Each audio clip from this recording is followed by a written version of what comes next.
I don't really know how the majority of the FNaF community feels about phone calls in fan games, but I'm here to talk to you about the many problems that I have with phone calls. And I don't want to waste your time on an intro like a phone call does, so let's get straight to the point. So starting with the obvious, phone calls are oftentimes boring. So when we played the original FNaF franchise, it was the first time we were introduced to a game and taught how to play using phone calls. So obviously, when we listened to a phone call for the first time, it was actually very interesting and rather unique. Is that still the case when you hear a telephone's ringtone for the 500th time? I'm not sure how many times you can enjoy listening to some guy behind the phone talking to you about the exact same fucking shit in every fan game and how some salty man killed 5 children and made a plushie out of the animatronics with their dead body.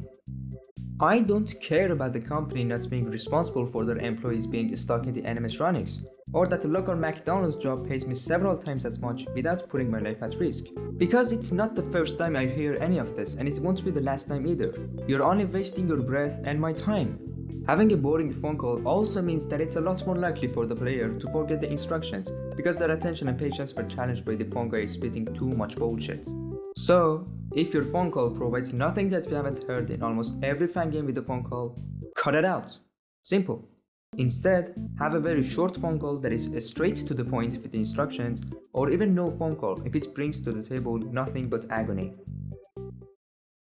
I hope you love lore just as much as Matt Bass did before he retired, because phone calls are plagued by the idea of dumping a shitload of backstory that only delays the instructions that are far more necessary to the player. So let's say you're playing a fan game and you want to know how to play the game but you don't like phone calls. Well, that's too bad, because you must go through the crazy lore of this freaky restaurant you're working at for the next 2 minutes before you're given any instruction. Just as outrageous is when the phone guy is introducing you to the mechanics, but it takes 30 seconds saying how a signal jammer jams the signals, as if it matters when a bunch of animatronics are coming to shove you in a spring-like suit. So just get to the fucking point. If for any reason phone calls still sound like a genius mechanic to you, then either make the phone guy go through the mechanics very quickly without explaining unnecessary things, or just separate the instructions as a whole. The big benefit of that is that you can make the phone calls fully narrative driven in that case, while giving players the option to mute them in case they're not interested in the narrative. A random and quick example would be using a list of bullet points telling the player how to use every mechanic they need at the time to deal with the active enemies.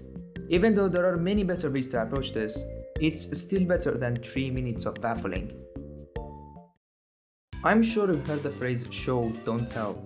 The best tutorials always show you what they're talking about in action, and also ask you to do it yourself in order to make sure that you've actually learned using the mechanics.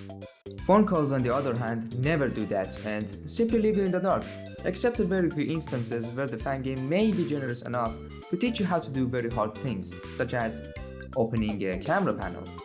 The tablet you're probably holding, pull it up. Yep, she's a beauty alright. Another problem is, a lot of the time the player may misunderstand what the phone guy says and then die because they didn't do what the phone guy told them to. It could sometimes be poor script writing, or the game's execution clashing with the player's expectations. So imagine you're making a fan game where the defense mechanic has limited power and the enemy's final raise is at the doorway. You may notice a lot of the players dying the first time because the phone guy said use the mechanic if they're in the office, so they were waiting for the animatronic to take another step like in FNaF 2. The opposite can also happen, where the enemy does enter the office before attacking, but the player is already using the mechanic as soon as they appear at the doorway. Players always make mistakes because the game doesn't work as they initially predict, which can be easily avoided by showing them how the game works instead of just talking about it. It might not sound like a big deal because they can play again, but you just wasted minutes of the player's time and progress only because you explained the gameplay poorly. And to be honest with you, there is no excuse for not making your instructions as clear as you can.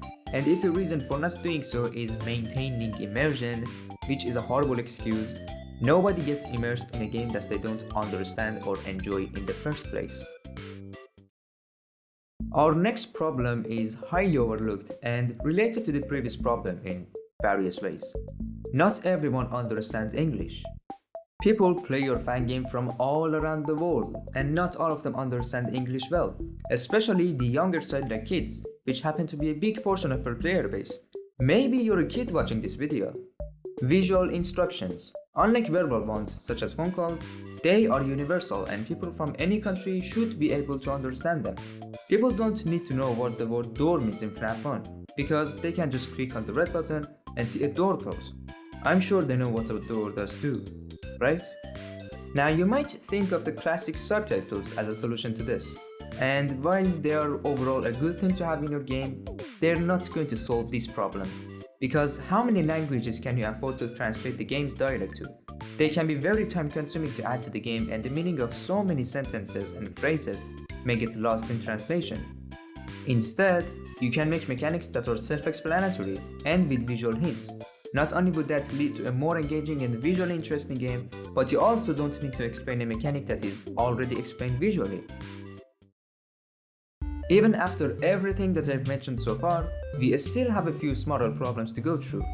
Some phone calls suffer from poor voice clarity. You can't understand the phone guy's gibberish, either because of the heavy radio or robotic effect applied to the voice, or other loud noises in the game.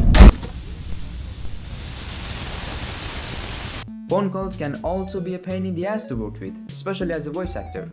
Imagine you have to record a 3-minute long phone call and you have to record it from scratch over and over again because of tiny problems in each attempt. You can divide the script into paragraph-sized chunks. If you make a mistake in a single paragraph, you only have to record that paragraph again. Only small drawback is the final result may or may not sound as natural thanks to the sometimes off-putting transition between these so-called chunks. And I know a lot of you love immersion in your fan game like Gollum loved the rings, but I'm hoping that you care more about your voice actors. Oh right, speaking of voice actors, they can also play a role in whether the player bothers listening to the phone calls, because an amateur voice actor may read the script in a monotone voice, or stutter too much, or have a jarring accent which only makes the calls far less pleasing to listen to. And finally, not every player of yours may be familiar enough with FNaF, because maybe they were browsing GameJolt and then they found a game which looked cool and it's free, but they must not realize that the phone call is an instruction and therefore either not pay enough attention to it or answer it muted, thinking that it's just narrative material. So even a very simple prompt clarifying that the phone calls are instructions can be a nice help in that regard, so that the player isn't betrayed for not playing the original games. And now you have a list of the reasons why a phone call can demolish your experience in a FNaF game that can be otherwise actually fun to play. You might wonder that if phone calls carry so many issues with themselves, then why are they still being used? While it's undeniable that the sheer lack of feedback from people blocks developers from improving upon their games, sometimes people just don't know what it is that hurts the gameplay. Typically, when a game has bad instructions, people rarely point at the phone calls and think that the issues emerge from somewhere else. It's easy to say that the game's instructions are poorly handled, but saying why they are poorly handled, that takes a little extra effort. So now that you know why phone calls suck, I think it's time for your phone guy to get his hands off the telephone, go to bed, and kiss himself good fucking night. Thanks for watching.